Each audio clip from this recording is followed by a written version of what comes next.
അതിരപ്പിള്ളിയിൽ മലവെള്ളപ്പാച്ചിലിൽ വാച്ചുമരത്ത് തോട് കര കവിഞ്ഞൊഴുകി. മലവെള്ളപ്പാച്ചിലിനെ തുടർന്ന് വനത്തിനുള്ളിൽ നിരവധി വാഹനങ്ങൾ കുടുങ്ങി.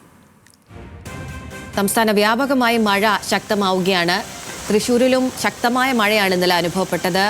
അതിരപ്പിള്ളിയിൽ മലവെള്ളപ്പാച്ചിലിൽ വാച്ചുമരത്ത് തോട് കര കവിഞ്ഞൊഴുകിയതിനെ തുടർന്ന് മലവെള്ളപ്പാച്ചിൽ ഉണ്ടാകുകയും വനത്തിനുള്ളിൽ നിരവധി വാഹനങ്ങൾ കുടുങ്ങിക്കിടക്കുന്ന സ്ഥിതിയൊക്കെ ഉണ്ടാകുകയുണ്ടായി. ഗതാഗതം പുനഃസ്ഥാപിക്കാനുള്ള നീക്കങ്ങൾ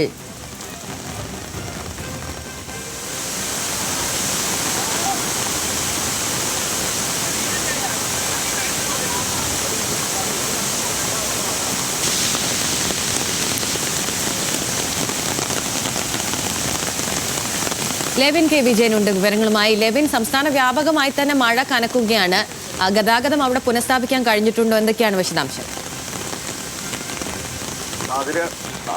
അതിരപ്പള്ളിയിലെ മഴ മുന്നറിയിപ്പ് വന്നതിന് പിന്നാലെ തന്നെ ഏറ്റവും ശക്തമായ മഴ ലഭിച്ച പ്രദേശങ്ങളിലൊന്നായി അതിരപ്പള്ളി മാറിയിരിക്കുകയാണ്. ഇന്നലെ വൈകിട്ട് 5:30 മുതൽ തുടങ്ങിയ മഴ രാത്രി ഏറെ വൈകിയും അതിശക്തമായി തന്നെ തുടർന്നു. ഇപ്പോഴും മഴ പൂർണ്ണമായി ശമിച്ചു എന്ന് പറയാനാവില്ല. പക്ഷേ മഴയ്ക്ക് ഒരു ശമനം ഉണ്ടായിട്ടുണ്ട്. ഒരു നേരിയ മഴയാണ് ഇപ്പോൾ ലഭിക്കുന്നത്. പക്ഷേ കഴിഞ്ഞ മണിക്കൂറുകളിൽ പെയ്ത മഴ അതിരപ്പള്ളിയെ വലിയ ബുദ്ധിമുട്ട് തന്നെയാണ് ഉണ്ടാക്കിയിട്ടുള്ളത്.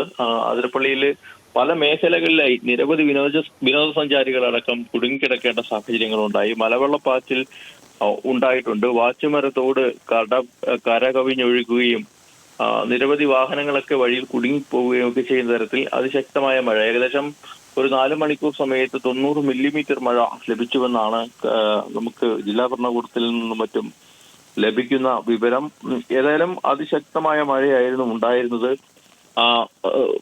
മരങ്ങൾ കടപുഴകി വീഴുകയും വിനോദസഞ്ചാരികൾ KSRTC ബസ്സുകളും അടക്കം വഴിയിൽ കുടുങ്ങിപ്പോവുകയും ഒക്കെ ചെയ്തു. പിന്നീട് രാത്രി ഏറെ വൈകി വനംവകുപ്പും നാട്ടുകാരും അതോടൊപ്പം തന്നെ പോലീസും ഒക്കെ ചേർന്നാണ് ഈ ഗതാഗത തടസ്സങ്ങൾ നീക്കി ആളുകളെ മറ്റു സ്ഥലങ്ങളിലേക്ക് പോകാൻ കഴിയുന്ന വിധത്തിൽ ഗതാഗത സംവിധാനങ്ങൾ ക്രമീകരിച്ചിട്ടുള്ളത്. മറ്റ് ആദിവാസി മേഖലകളടക്കം ഒറ്റപ്പെട്ടു പോകുന്ന തരത്തിലുള്ള മഴയായിരുന്നു ഉണ്ടായിരുന്നതെങ്കിലും രാത്രി ഏറെ വൈകി മഴയ്ക്ക് ശമനമുണ്ടായിട്ടുണ്ട്. ഇപ്പോൾ കാര്യമായ പ്രശ്നങ്ങളൊന്നും ഇല്ല എന്നുള്ളതാണ് പ്രദേശവാസികളുമായി സംസാരിച്ചപ്പോൾ നമുക്ക് മനസ്സിലാക്കാൻ സാധിച്ചിട്ടുള്ളത്. അതോടൊപ്പം തന്നെ ഈ കനത്ത മഴ അതിരപ്പള്ളിക്ക് ആശങ്കയാക്കി മാറ്റുന്നത് ചാലക്കുടി പുഴയിലെ ജലനിരപ്പ് ഉയരുന്നതും മറ്റുമാണ്. പറമ്പിക്കുളം, കേരള ഷോളയാർ, തമിഴ്നാട് ഷോളയാർ ഡാമുകൾ സംഭരണ ശേഷിയുടെ ഏറെ വലിയ നിലയിൽ ജലം സംഭരിച്ചു വെച്ചിരിക്കുന്ന ഒരു സാഹചര്യത്തിൽ പെരിങ്ങൽകുത്ത് ഡാം കൂടി തുറക്കേണ്ടി വരുന്നത് പ്രദേശത്ത് ആളുകൾക്ക് ഭീതിയുണ്ടാക്കുന്നുണ്ട്. വെള്ളപ്പൊക്ക സാധ്യതകൾ കൂടി നിലനിൽക്കുന്നുണ്ട്. അങ്ങനെയെങ്കിൽ മഴ തുടർന്നാൽ ഈ ആളുകളെ സംബന്ധിച്ചുകൊണ്ട് കൂടുതൽ ബുദ്ധിമുട്ടുണ്ടാകുന്ന കാര്യമാണ്.